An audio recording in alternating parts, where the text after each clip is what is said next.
So I feel like the number one thing that people have heard in Girls Frontline 2 since its release is say for Klukai. Klukai is God, Klukai is gonna save the game, Klukai is gonna do everything for you, Klukai is all you need. And yeah, they're right. So we're gonna talk about it, and actually as I am explaining her kit, I'm pretty sure you'll understand why she is such a strong character, not only for the future team, for the future AoE team, but also as a good character just on her own. So if you're new to the channel, leave a like, subscribe if you guys haven't yet. You guys can also join the Discord link in the description down below. And let's get right into the video. So Klukai is going to be a Sentinel class character that deals corrosion damage. Klukai is going to be the best AoE damage dealer, meaning that no one else compares to her. Literally, no other AoE damage dealer competes on her level. It's a whole new level, and I don't think they should ever release a new character to even try to compete. She is literally the best in slot character for multiple teams, for multiple game modes. Now, I'm not saying that, oh, if you get Klukai V6 or max dupes, right, you can just clear anything in the game with her on her own. No, that is not true. It's still Girls Frontline 2 at the end of the day. You still need team comps, you still need other characters to even clear a event.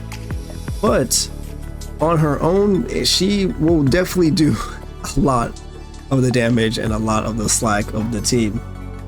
But she is great as a damage dealer. She also defense shreds as well.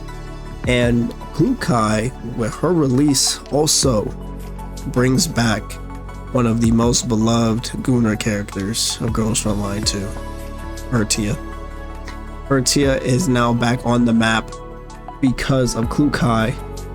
And if you have V6 Peritya, listen to this, Peritya can literally attack 10 times per turn thanks to Klukai. And the meta team, yes, you do want to pull Klukai, but the normal team for Klukai would be Klukai, Mekdi, and Peritya. And to be honest, if you have Peritya V6, she's literally as strong as Xiongju just because of Klukai. Literally such a godsend character for Girls Frontline 2. Before I actually go into the skill descriptions for Klukai, let me show you this video here on what her AoE can actually do.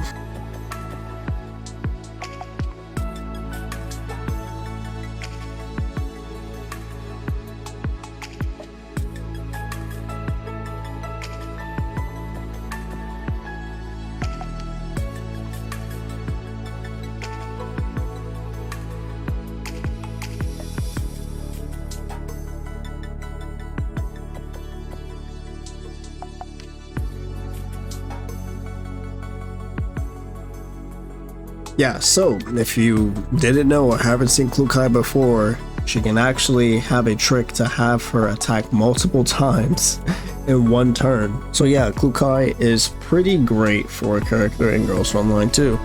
Now let's actually go over what Klukai can do. So, Klukai, one of her effects is Corrosion Infusion.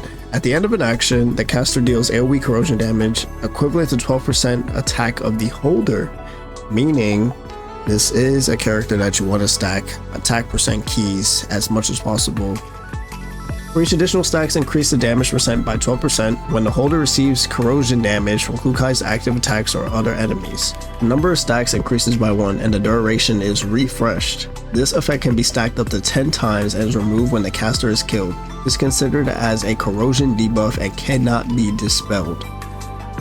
Toxic Infiltration. At the end of an action, the holder gains 1 stack of Corrosion Infusion for 2 turns. Upon death, the caster applies Toxic Infiltration to the holder and all enemies within the 3-tile radius of the holder for 2 turns, and deals AoE corrosion damage equivalent of 60% attack. This effect is removed when the holder is killed and is considered a corrosion debuff. She also has another effect called Competitiveness, increases corrosion damage dealt by 5% that can be stacked up to 8 times and is considered a buff that cannot be dispelled.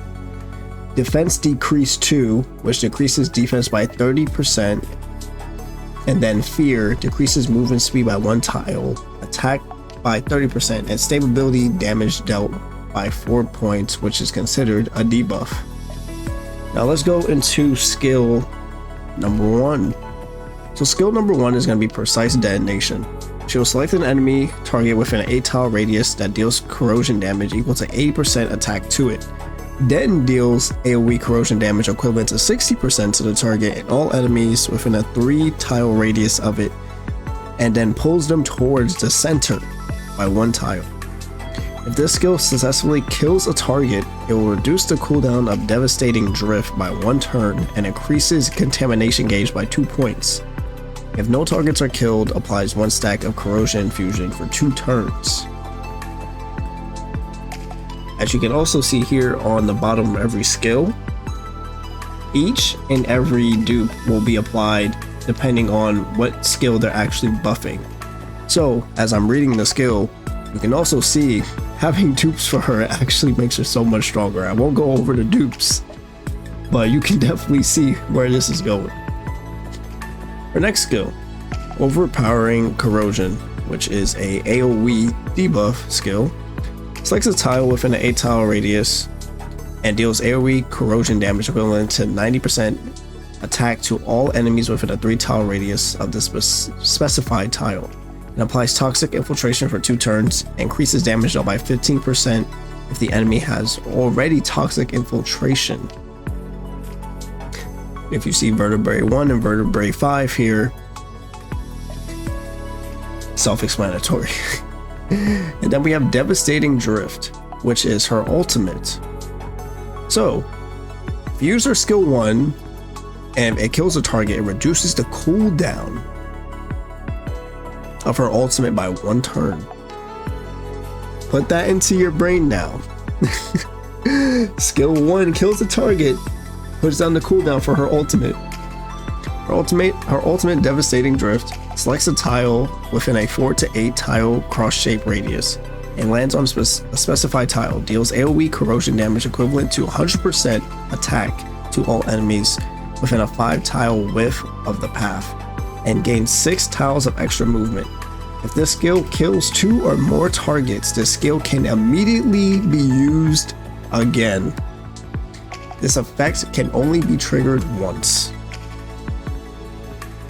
And as you can see with V3, which V3 is the #1 checkpoint that you want Klukai at, where each target hit increases damage dealt by 10% up to a maximum of 50%.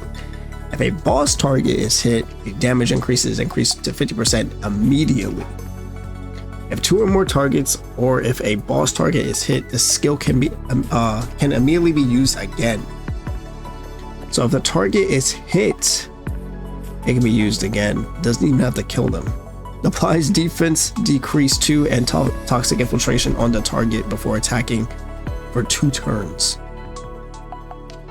V3 is where Klukai starts to get more crazy than she already is.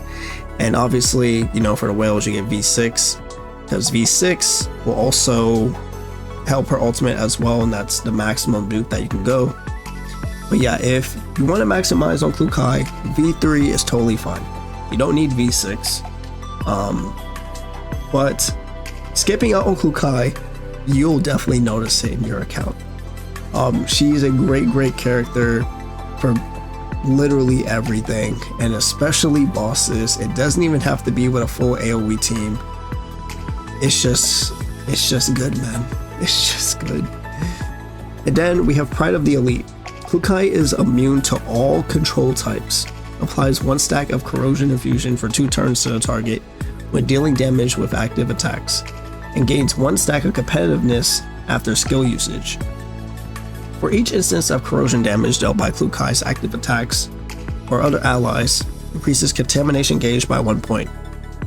For every 3 points of contamination gauge gain, increases cooldown of Devastating Drift by 1 turn. When you look at that, something else that lowers the cooldown of Devastating Drift, her ultimate. It's like she's really good or something. yeah, so honestly, Klukai is a must pull. It's just one of those things in the gacha game where it sucks that it has to be this way, but you gotta pull them. You have to. It just depends though. You don't have to. It's a waifu game at the end of the day. If you really care about the content in this game, especially guild, you absolutely need Klukai for guild. If you don't get her for guild, you're trolling. But guild and PvP, absolutely. But other than that, if you're not that competitive and you're playing this game for feet, as 90% of you are, doesn't matter. But I did just kind of want to explain what Klukai does for Ghost Frontline 2, if you did have her, and why she is so beloved and talked about in CN, and why is she rated so high for those that don't actually keep up with the meta at all whatsoever. But thank you guys so much for watching this video. Leave a like, subscribe if you guys haven't yet. You guys can join the Discord link in the description down below. And I'll see you guys in the next one. Peace.